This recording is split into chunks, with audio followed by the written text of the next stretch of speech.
जय हिंद दोस्तों, जय हिंद बच्चों। हम पढ़ रहे हैं आज भारत की जनसंख्या वृद्धि के कारण, उसके सामाजिक और आर्थिक प्रभाव और साथ में बढ़ती हुई जनसंख्या वृद्धि को नियंत्रित करने के उपायों पर बात कर रहे हैं। एक चीज़ आप पहले ही समझ लें, बोर्ड परीक्षा की दृष्टि से बड़े प्रश्न के रूप में आज की क्लास बहुत ही महत्वपूर्ण है, इसलिए इसके विस्तृत नोट्स हैं वो आज आप स्क्रीन पर भी साथ में देखेंगे।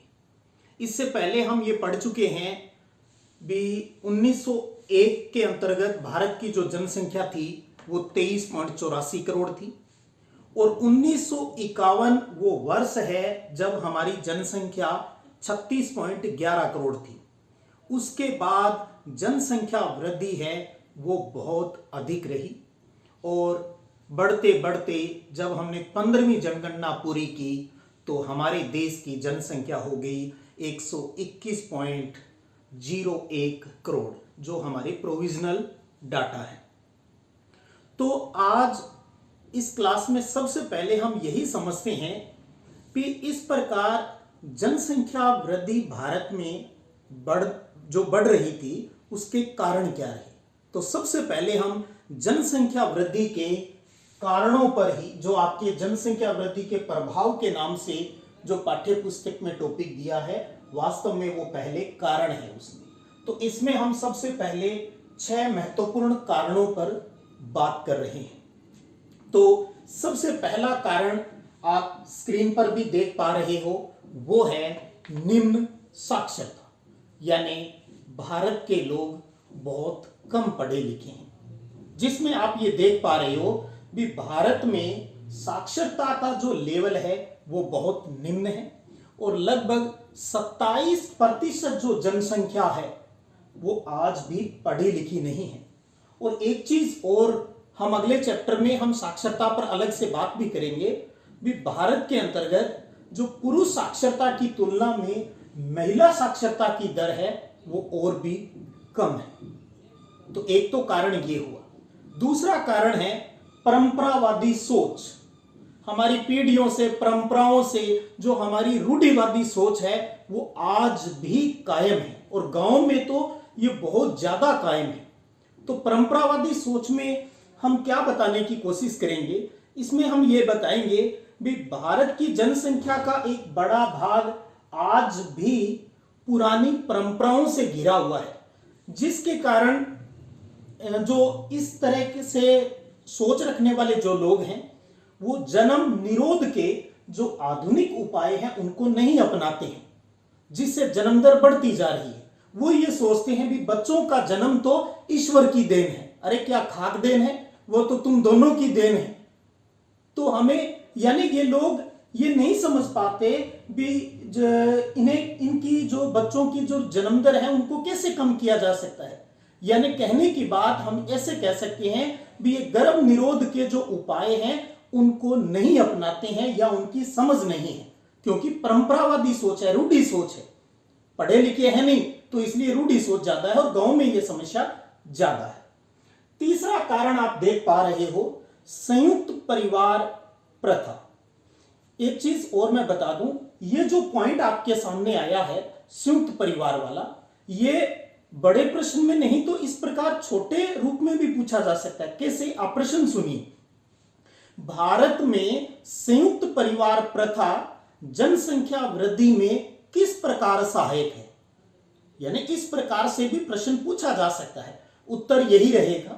इसमें क्या है, संयुक्त परिवार में, जॉइंट फैमिली का यहां पर जनसंख्या वृद्धि में क्या रोल है उसको आप समझें।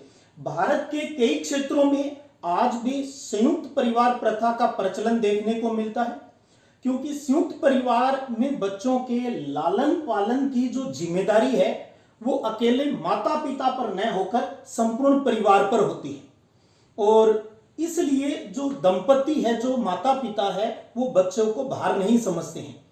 और एक चीज और संयुक्त परिवार में समस्या आती है, वो ये है भी संयुक्त परिवार आप कहीं देख लेना आसपास, ज्यादातर जगह आपको यही मिलेगा, उनकी शादी है, लड़के और लड़कियों की जो शादी है ऐसे संयुक्त परिवारों में, वो बहुत कम उम्र में कर दी जाती है। तो संयुक्त परिवार प्रथा भी हमारे देश के अंतर्गत जनसंख्या वृद्धि का एक महत्वपूर्ण कारण है। अगले पॉइंट पर बात करें तो वो है पुत्र जन्म को प्राथमिकता। आप पॉइंट भी देख पा रहे हो भी पुत्र के जन्म को प्राथमिकता है भारत में। जैसे किसी के घर में 2 लड़कियां हो गई, 3 लड़कियां हो गई, तो आस पड़ोस की आएगी लेडीज, हाय रे तेरे तो लड़का नहीं हुआ, तेरा वंश कैसे चलेगा, कह कह के दिमाग को सेट कर दिया जाता है। फिर चाहे लड़कियां 5 हो जाए, 7 हो जाए, उस लड़के के मोह में जो जनसंख्या है वो बढ़ती जाती है।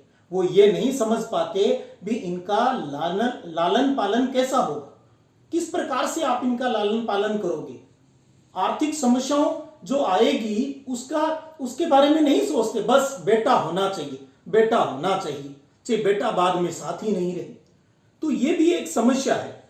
इसको हम एक्सप्लेन करें तो देश के अधिकांश परिवारों में लड़कियों की तुलना में लड़कों के जन्म को महत्वपूर्ण माना जाता है। हिंदू धर्म में पुत्र को वंश चलाने वाला माना जाता है और पुत्र से परिवार को आर्थिक संरक्षण भी प्राप्त होता है। यही कारण है कि कई पुत्रियों के होने के बावजूद पुत्र होने की चाहत में परिवार बच्चे पैदा करते जाते हैं, जिससे परिवार का आकार है वो बड़ा होता जाता है।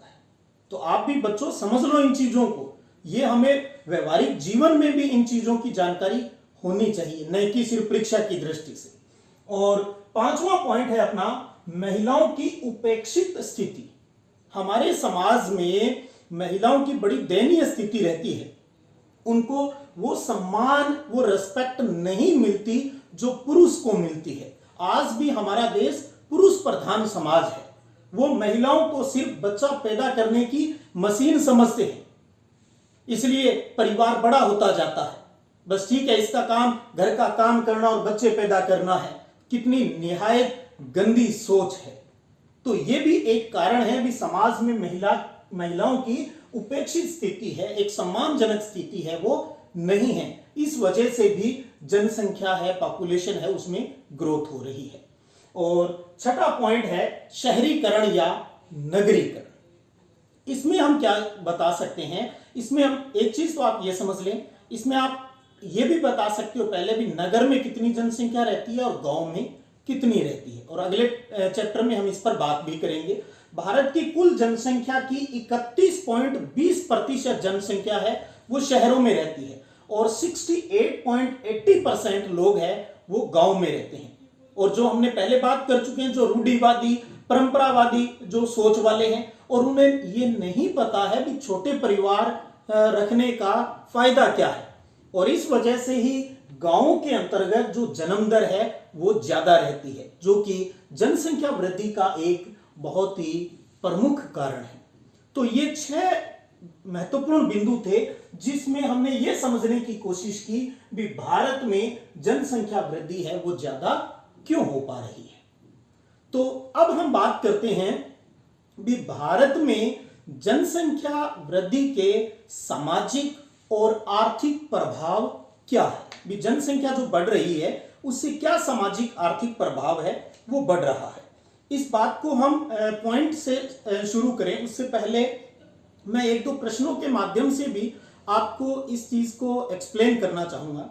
जैसे परीक्षा में आपसे इस तरीके से प्रश्न पूछा जा सकता है जो अब मैं कह रहा हूं, भारत में जनसंख्या विस्फोट के कारण कौन सी समस्याएं उत्पन्न हो गई है।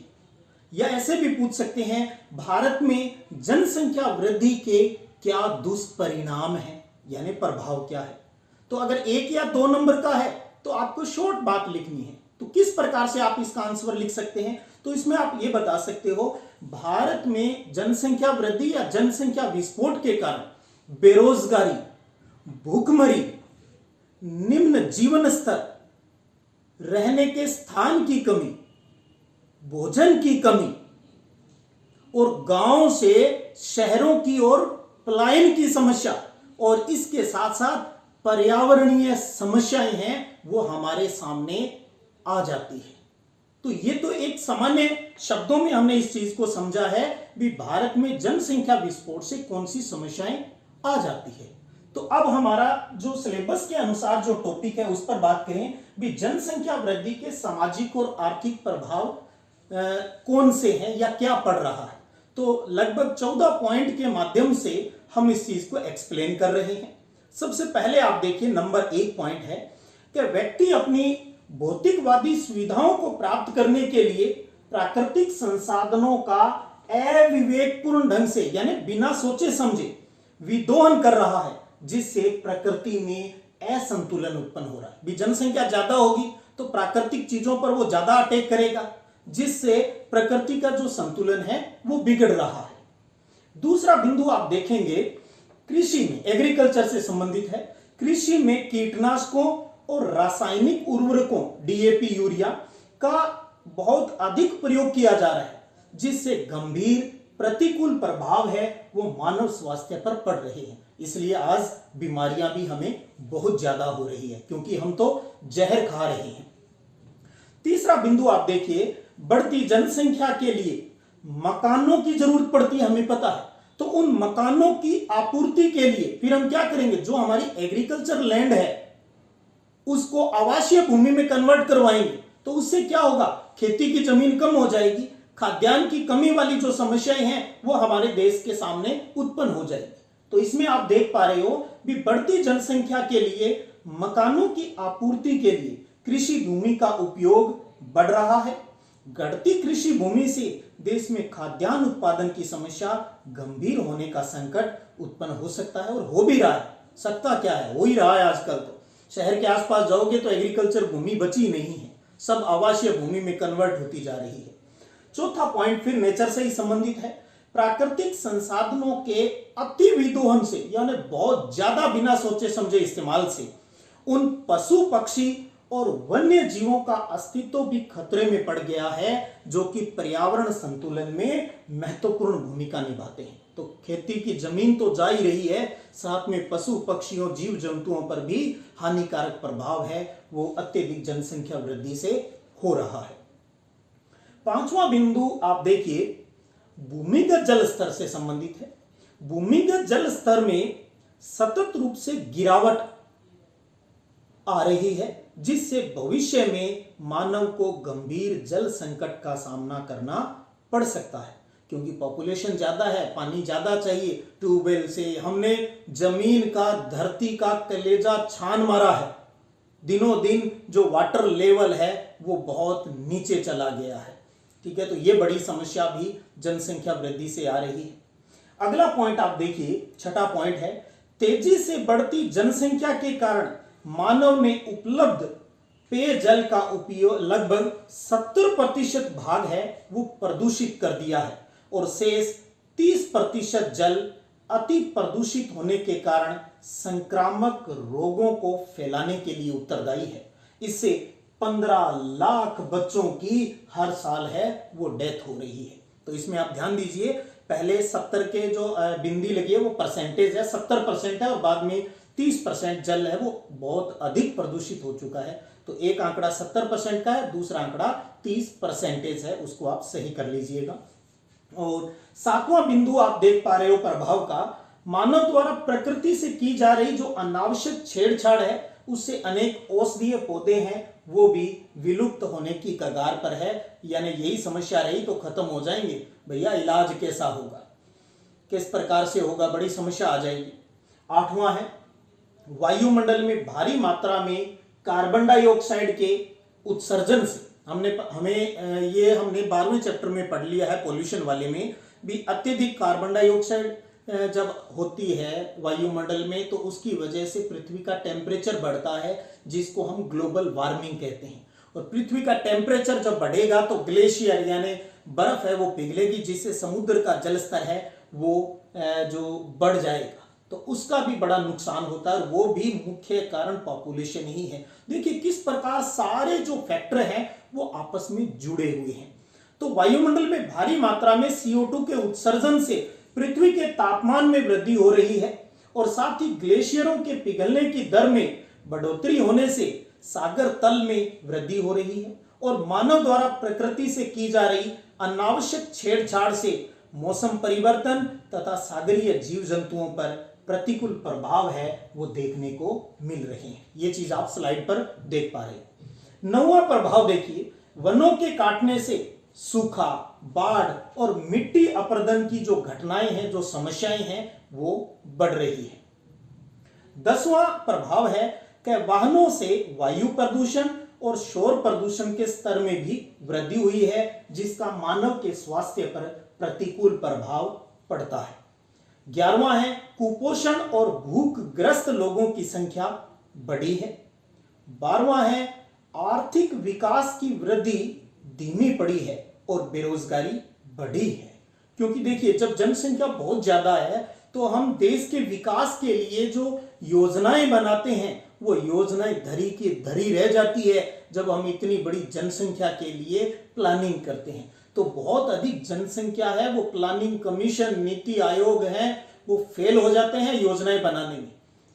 और उसके साथ साथ 13वां पॉइंट आप देखिए, क्षेत्रवाद, जातिवाद, धर्मवाद की भावना समाज में बढ़ने से कानून व्यवस्था में गिरावट आई है। आजकल ये बहुत बड़ी समस्या हो रही है। हम अपने जिले के हिसाब से, स्टेट के हिसाब से आपस में लड़ रहे हैं। कोई कह रहा है बाहर वालों को हमारे स्टेट में नहीं आना चाहिए। क्या हम सबसे पहले भारतवासी नहीं हो सकते? हम सबसे पहले भारतवासी हैं, लेकिन नहीं, मैं तो हरियाणवी हूं, मैं तो पंजाबी हूं, मैं तो राजस्थानी हूं। तो ये क्षेत्रवाद की समस्या, जाति के नाम पर हम लड़ रहे हैं, हिंदू मुस्लिम के नाम पर हम आपस में लड़ रहे हैं। तो यानी ये राजनीति किस वजह से हो पा रही है? पॉपुलेशन ज्यादा है, शिक्षा मिल नहीं रही है, संसाधन सबको मिल नहीं पा रहे हैं। तो राजनीतिज्ञ है वो इस चीज का, हमारी इन भावनाओं का गलत इस्तेमाल करते हैं और हमें इस क्षेत्रवाद, जातिवाद और धर्मवाद की लड़ाई में लड़ाई रखते हैं। तो ये भी देश के लिए बहुत ही, मैं कहूं भी, दयनीय बात है। ये तो ऐसा होना नहीं चाहिए, लेकिन इसके लिए एजुकेशन जरूरी है। पढ़ाई ही ये परिवर्तन ला सकती है और देश में परिवर्तन आ भी रहा है। और अंतिम बात करें विभिन्न बीमारियों पर, एड्स, यौन रोग, खसरा, चेचक, डेंगू और मलेरिया जैसे रोगों के संक्रमण का खतरा है वो भी बढ़ गया है। और साथ में क्यों ना हम कोरोना वायरस को भी अब इसमें ऐड कर दें जी। कोविड-19 वाली बीमारी है, ये भी जनसंख्या वृद्धि के कारण ही, क्योंकि हम सोशल डिस्टेंसिंग को नहीं अपना पा रहे हैं, क्योंकि अभी तक इसकी मेडिसिन बनी नहीं है। तो ये भी जनसंख्या वृद्धि की वजह से इसका जो फैलाव है देश में वो ज्यादा हो रहा है। लेकिन फिर भी खुशी की बात है, हमारा देश समझदार है, लोग समझे हैं इस चीज को, मास्क लगा के रखते हैं, सोशल डिस्टेंसिंग को पूर्णतः अपनाने की पूरी कोशिश करते हैं और करनी भी चाहिए। ये भी मैं आपसे निवेदन करूंगा। तो ये था अपना बहुत ही महत्वपूर्ण टॉपिक भी, जनसंख्या वृद्धि के सामाजिक और आर्थिक प्रभाव क्या है। 14 बिंदुओं के माध्यम से हमने इस प्रभाव को समझने की कोशिश की है। और आज और भी प्यारा टॉपिक और बच गया हमारा, जनसंख्या वृद्धि को नियंत्रित करने के उपाय। बहुत बार बोर्ड परीक्षा में 4 नंबर में यह प्रश्न आया है और 4 ही महत्वपूर्ण बिंदुओं पर इसमें हम चर्चा करने जा रहे हैं। सबसे पहला है विवाह की आयु में वृद्धि। हम सबको पता है हमारे भारत देश में लड़कों की जो शादी की उम्र है वो 21 वर्ष और लड़कियों की शादी की उम्र 18 वर्ष निर्धारित की गई है। हालांकि फिर भी कुछ जगह पर बाल विवाह हो रहे हैं जो कि हमें पता है गैर कानूनी है। और अभी अभी लेटेस्ट में भारत सरकार इस पर विचार भी कर रही है, क्यों न 18 और 21 साल वाली इस उम्र को बढ़ा दिया जाए, ताकि बेटे और बेटियों की शिक्षा है वो अच्छे से हो पाए। और हमें पता है शिक्षा से ही एक बहुत बड़ा सामाजिक, राजनीतिक, आर्थिक हर तरीके से परिवर्तन है वो इस देश में हो सकता है। तो आप इस पॉइंट में अगर हम बात करें भी विवाह की आयु में वृद्धि में, तो देश में विवाह के लिए लड़कों की न्यूनतम आयु 21 वर्ष और लड़कियों के लिए 18 वर्ष निर्धारित है। लेकिन इस कानून का खुलेआम उल्लंघन किया जा रहा है। और यदि भारत में विवाह की इस निर्धारित आयु को और बढ़ा दिया जाए तो इससे साक्षरता में वृद्धि होगी और साथ ही संतान उत्पत्ति समय पर भी नियंत्रण होगा, जिनसे जनसंख्या वृद्धि कम हो सकती है। उसके बाद दूसरा बिंदु कंट्रोल में हो सकता है उत्पादन में वृद्धि। हम हमारी आमदनी कैसे बढ़ाएं? तो देखिए इसमें कृषि और उद्योग के क्षेत्र में उत्पादन में वृद्धि करने से आम व्यक्ति की जो इनकम है वो बढ़ेगी और उसका जो रहन सहन यानी उसका जो लाइफ स्टाइल है उसका स्तर भी बढ़ेगा, जिसके परिणाम स्वरूप वो भविष्य के लिए लाभकारी योजनाओं का निर्माण करेगा और व्यक्तियों का झुकाव है वो छोटे परिवार की ओर बढ़ेगा। लेकिन ये तभी संभव हो सकता है जब हमारे पास इनकम अच्छी हो। तो उत्पादन में वृद्धि का मतलब है हमारे इनकम है वो बढ़नी चाहिए। तो इनकम बढ़ेगी तो जनसंख्या के ग्रोथ में अपने आप नियंत्रण है वो होना शुरू हो जाता है। तीसरा बिंदु है हमारा परिवार कल्याण कार्यक्रमों का विस्तार। बहुत महत्वपूर्ण बिंदु है ये भी।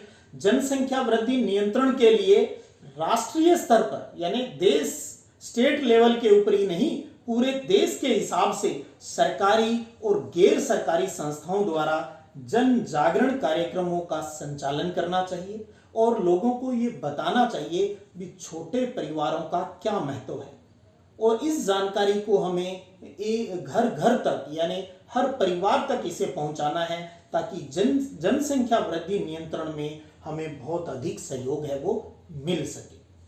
और अंतिम पॉइंट पर बात कर रहे हैं जो सबसे महत्वपूर्ण है वो है एजुकेशन यानी एजुकेशन एक्सटेंशन यानी शिक्षा का प्रसार।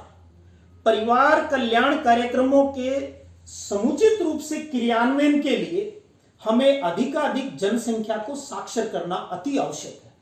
काश ऐसा होता हमारे देश की साक्षरता 100% होती तो इस देश के वारे न्यारे होते, कोई चीज हमें इजीली समझ में आती।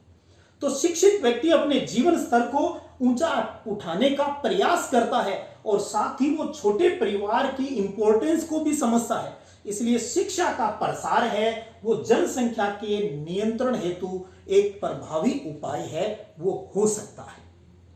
उम्मीद करता हूं आप समझे होंगे। आज का जो हमारा टॉपिक रहा जनसंख्या वृद्धि के, चाहे हमने कारणों पर बात की, चाहे हमने जनसंख्या वृद्धि के प्रभावों पर बात की, चाहे जनसंख्या वृद्धि के नियंत्रित करने के उपायों पर बात की। इन चीजों को आपको मैं कहना चाहूंगा ये सिर्फ आपका एक सिलेबस नहीं है, ये एजुकेशन है, ये एक पॉपुलेशन एजुकेशन है, जनसंख्या शिक्षा है।